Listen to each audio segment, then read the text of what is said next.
The foundation of human performance requires stability, groundedness, and a feeling of physiologic safety. My name is Dr. Scott Scher, and today I'm going to talk about all of these things as the foundation of human performance really relies on this feeling of physiologic safety. The best way to understand this is something called your autonomic nervous system. Autonomic nervous system includes your sympathetic nervous system and your parasympathetic nervous system. Your sympathetic nervous system is your fight or flight nervous system. It's the one that's supposed to be activated when you're trying to run away from something dangerous or save somebody from something dangerous. Your parasympathetic nervous system is your rest, digest, detoxification, and healing nervous system. Unfortunately, most of us are spending most of the time in our sympathetic nervous system because of modern society. We all know this very well.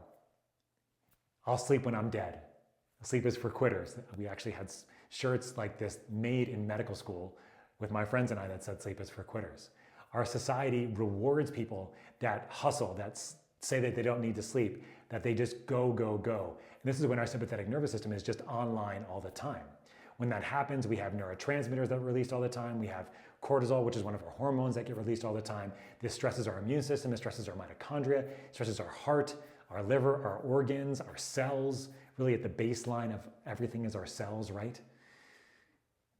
And what happens over time is we can't get into that parasympathetic nervous system very easily anymore, that rest, digest, detoxification.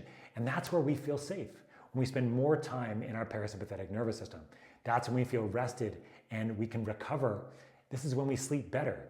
If you're wired but tired all the time, if you feel like you can't get enough sleep, or you go to bed easily but you wake up in the middle of the night, or you can't get to bed because your mind is racing, these are all signs that sympathetic nervous system is dominant. It's the one that has been taking over for probably a long period of time.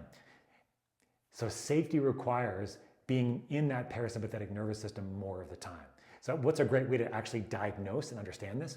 Well, it's something called heart rate variability. Heart rate variability is the capacity for your heart to have beat-to-beat variations. Now, most people have normal heart rates, but if you actually look at the diagrams and the electromagnetic depolarizations of your heart, there's beat-to-beat variation there you can't hear. If you have more beat-to-beat variation, this is more HRV. If you have less beat-to-beat variation, this is less HRV. And the more you have, the more the dynamic balance between your sympathetic and parasympathetic nervous system.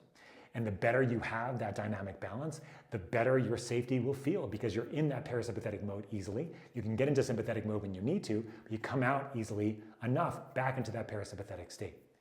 Now, most of us, as I mentioned, are sitting in this sympathetic overdrive, and this is why we don't feel grounded. This is why we don't feel safe. This is why we don't have physiologic stability. So the key is to bring ourselves back into this dynamic capacity where we're in the parasympathetic mode more. There's many ways to do this.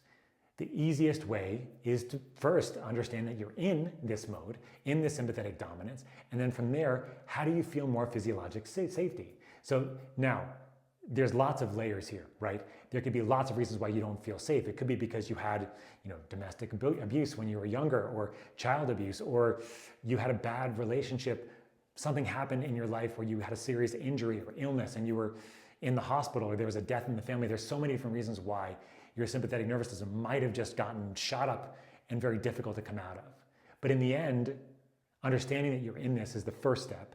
And then there are easy ways to start thinking about getting yourself out of that sympathetic nervous system right now, while it might take longer to understand how you can understand how to do this over the long term. The easiest way is to actually train your HRV.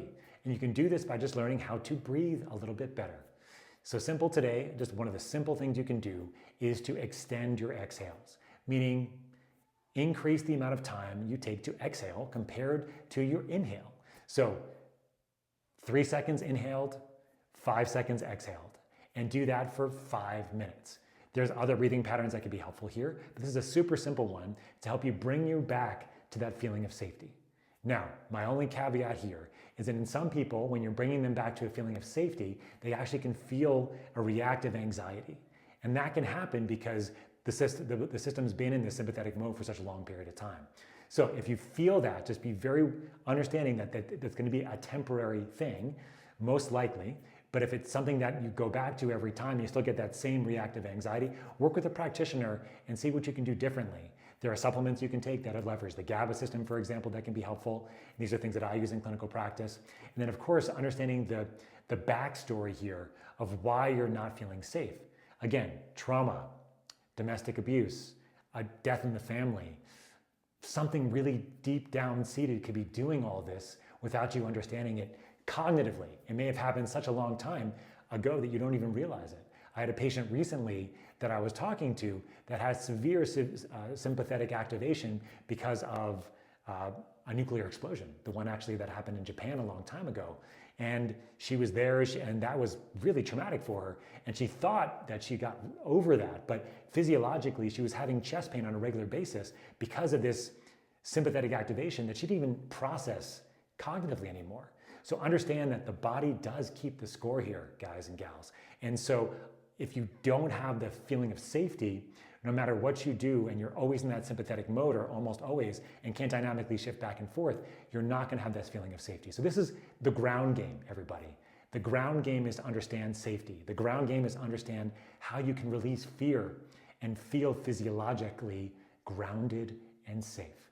So that's starting point one. We'll go from here.